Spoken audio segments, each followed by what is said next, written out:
मला याच्याविषयी माहीत नाही, कायदेशीर बाब आहे. मी बोलणं बरोबर नाही. तिकडले पालकमंत्री आहेत 2 त्या भागातले किंवा अजून कोणी असतील ते बोलतील. महाराष्ट्रात कायद्याचं राज्य आहे. कोणी काही गुन्हा केला तर त्याच्या कायद्याने कारवाई होते.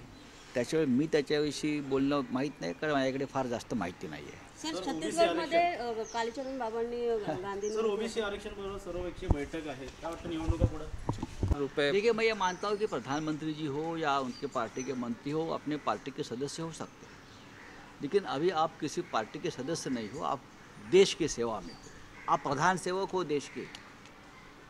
आप अपने आप को देश के प्रधान सेवक मानते हो तो प्रधान सेवक या सेवक के रूप में काम करिए।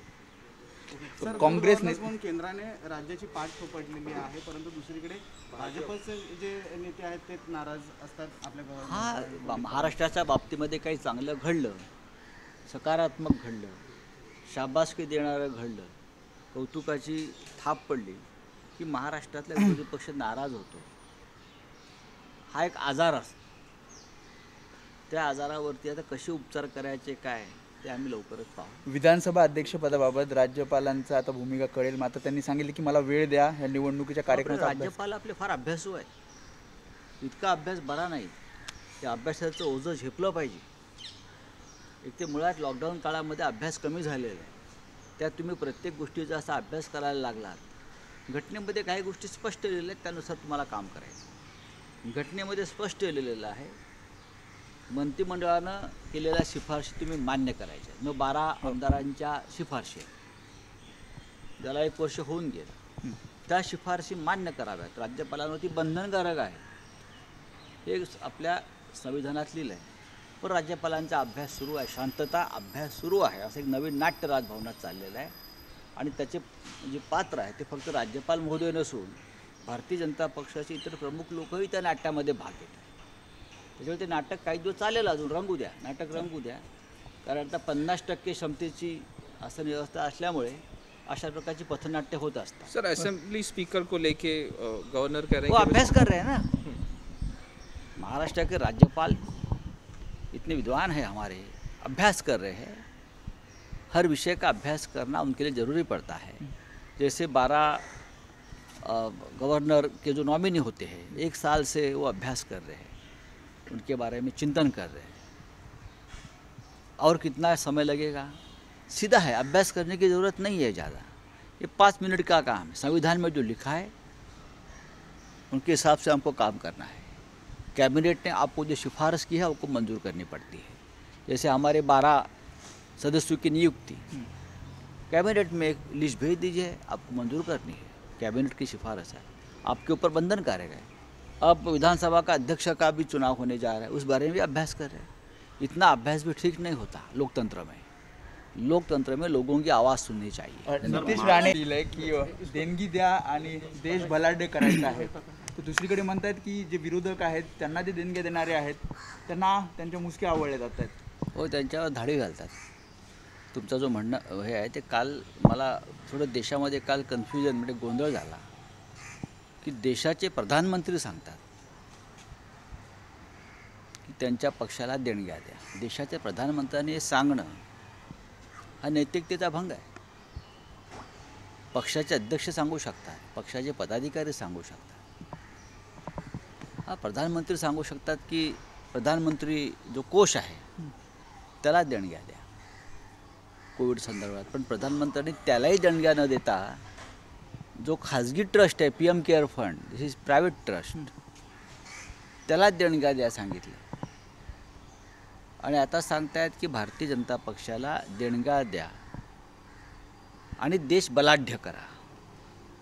लोकांच्या मनामध्ये संभ्रम आहे की एखाद्या राजकीय पक्षाला देणगी दिल्यामुळे देश कसा काय बलाढ्य होईल. म्हणजे आम्हाला आतापर्यंत असं वाटत होतं की हा देश जो मजबूत आणि बलाढ्य झाला आहे तो या देशाच्या स्वातंत्र्य सैनिकांनी, हुतात्म्यांनी, शास्त्रज्ञांनी, तंत्रज्ञांनी, साहित्यिक कलाकारांनी, या देशातले श्रमिक जे घाम गाळतात, या देशातले किसान, शेतकरी, ह्यांच्यामुळे हा देश बलाढ्य झाला. उद्योजक. पण आता एक नवीनच काल आम्हाला समजलं की भारतीय जनता पक्षाला देणगी दिल्यामुळे देश बलाढ्य होईल. त्याच्यामुळे थोडं देशामध्ये कन्फ्युजन.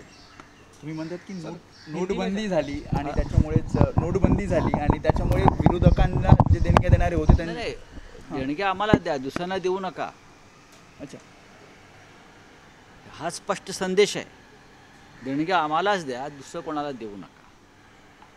देशातल्या जनतेकडून घेणं हा एक बहाणा आहे, पण हा उद्योगपतींना संदेश दिसतोय मला की आम्हाला देणग्या द्या. तुम्ही जर भारतीय जनता पक्षाचं बँक खातं पाहिलं असेल तर शेकडो कोटी त्यात जमा झालेले आहेत.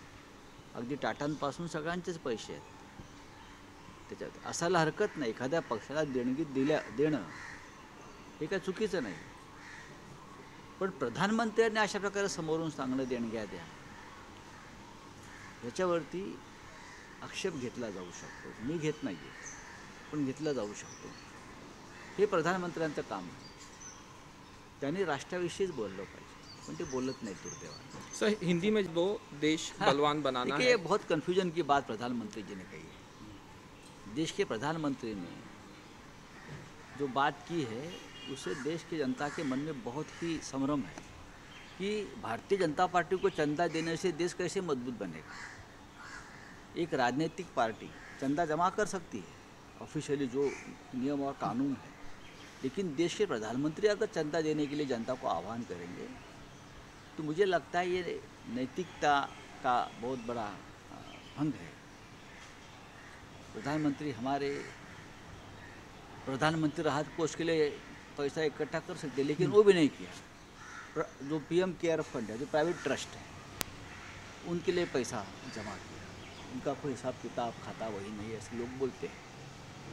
अब पार्टी के लिए चंदा, देखिए बीजेपी के अध्यक्ष है डॉक्टर नड्डा, वो अगर इस प्रकार का आह्वान करते हैं या पार्टी के महासचिव होते, हर पार्टी, लेकिन देश के प्रधानमंत्री, राष्ट्रपति, राज्यपाल, मुख्यमंत्री मेरे पार्टी को पैसा दीजिए, इस प्रकार का आह्वान करना ये मुझे लगता है ठीक नहीं है.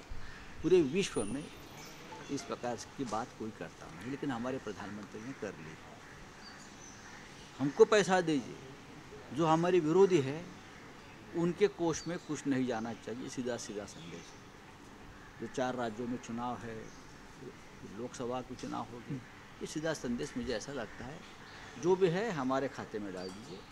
अगर दूसरे खाते में गया तो हम निगरानी रख रहे ऊपर से. सर चंदे की रिसिप्ट सोशल